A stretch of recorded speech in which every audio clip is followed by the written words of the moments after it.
د کوروالي او د جما په ټایم کې خبرې اترې کول څنګه دي؟ کله چې ښځه او خاوند بې پردې وي او دوی خپل منځ کې نزدېکت کوي، نو په دغه ټایم کې خبرې کول آیا دا د شریعت په روح سره جایز دي که جایز نه دي؟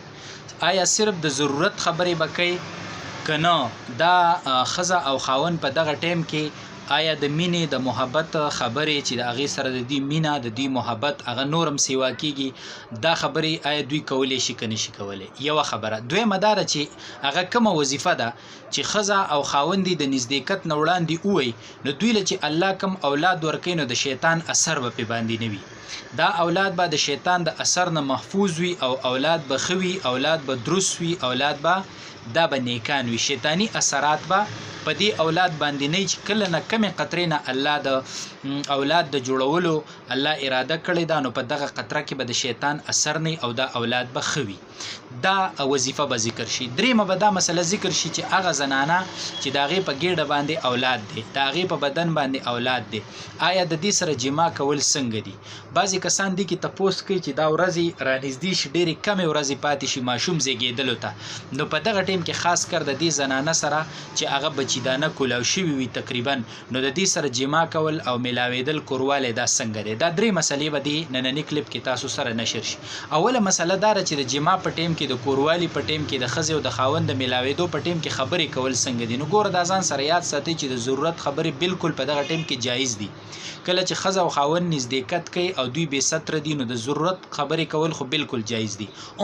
داسې خبرې کول هم جایز دي چې هغه د ضرورت نه علاوه دي، خو د ښځې او د خاوند په دغه ټایم کې په خپل منځ کې خبرې دي چې هغې سره د دوی مینه، د دوی محبت یا د دوی شوق هغه ورسره سیوا کېږي. ټیک شوله؟ نو داسې خبرې هم درستې دي، خو هله چې دا خپلې خبرې کوي، په خپل منځ کې خبرې کوي، که دې نه علاوه دوی د بل چا خبرې کوي او د هغې په ذریعه خپل محبت یا شوق سیوا کوي، نو دغه به بې ګناه وي. په خپل منځ کې خبرې کوي د مینې د محبت، ټیک شوله؟ نو دغه هم درستې دي او د ضرورت خبرې څه دي؟ هغه هم درستې دي. دا مسله خو شوله. دویمه مسله دا ده چې دا کومه دعا ده چې ښځه او خاوند کم ټیم لا بې پردې شوي نه وي، خو د کوروالي او د جما د نزدېکت اراده وکړي، نو دوی لا بې پردې شوي نه دي. په دغه ټیم کې کومه دعا ده چې هغه ووایي، نو دغه دا اولاد که الله د دې نه ورکوي، نو هغه به د شیطان د اثر نه محفوظ وي.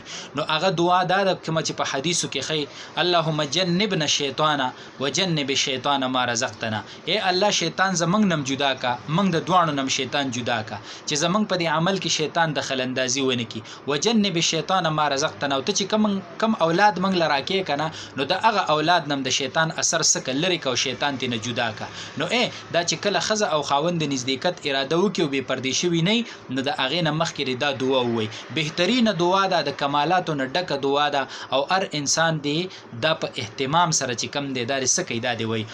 انسان دی دا سوچ نه کوي چې زه د بیبي سره میلاوېږم، خو زه خو په پرهیز کې یم او زه خو اولاد راوړلو اراده مې نه ده، نو بیا دې هم وایي. بعضې وخت انسان پرهیز کوي او د هغه نه بیا هم چې کم دی نو اکثر کور والا ټیک شي او اولاد ورله الله ورکړي، په پرهیز کې هم اکثر بیبي ټیک شي. ټیک شوله؟ اولاد حمل یعنی قایم شي. نو لہذا دا هر ټایم ویل پکار، نو د شیطان اثر به هغې نه به دا محفوظ وي. دوه مسلې شوې. دریمه مسله دا ده چې کله د بیبي په خېټه باندې اولاد دي، په بدن حملي، نو د دې سره کوروالی کول څنګه دي؟ نو کوروالی کول بالکل جایز دي. بعضې کسان دي کې تپوس کوي چې آیا ورځې بیخي نږدې شي د ماشوم زیږېدلو ته، نو په دغه ټایم کې کوروالی څنګه دی؟ نو دغه ټایم کې هم کوروالی درست دی. بعضې کسان دي کې یو غلط فهمۍ کې مبتلا دي. موږ نه بعضې کسانو تپوسونه کړي دي دې باره کې چې بعضې خلک دا وایي چې یاره د ماشوم پیدا کېدل بیخي نږدې شي، ورځې نږدې شي، نو په دغه ټایم کې د بعضې خلکو خپل احمقانه سوچونه جوړ کړي دي چې په دغه ټایم کې دا چې کوم دی نو نعوذ بالله د مور سره خو ټیک ته، خو دا د ماشوم سره بدکاري کول راځي چې دا دومره نږدې وي زیږېدلو ته. نو لہذا دوی دا یو خبره مشهوره کړې ده چې په دغه ټایم کې دا جما کول دا بې ګناه ګرځي او دا جرم ګرځي، دا خو په ګېډه کې ماشوم دی، ویدي ماشوم که نه، بالکل جما درسته ده، جما جایز ده، جما کې هېڅ ګناه نشته، اگر که هغه لږ ټایم ولې نه وي پاتې. خو ګوره دې کې غټه مسله دا ده چې کله تا ته یو دینداره ډاکټر یو پوهه ډاکټر یا طبيب یا داسې تا ته معلومه شي چې دې کې زنانه ته تکلیف دی یا نور نقصان پیښیدی شي، حمل ته نقصان پیښیدی شي، ماشوم ته نقصان پیښیدی شي، زنانه ته تکلیف پیښیدی شي، نو د دغه وجې نه بیا نه دی کول پکار. ټیک شو لکه نه د دغه رعایت ساتل پکار دی، دغه خیال ساتل پکار دی. نور د دین علاوه شرعاً په دې کې چې کم دی څه ګناه نشته، دا څه جرم نه دی او دا بالکل درست عمل دی او په دې کې څه ګناه نشته.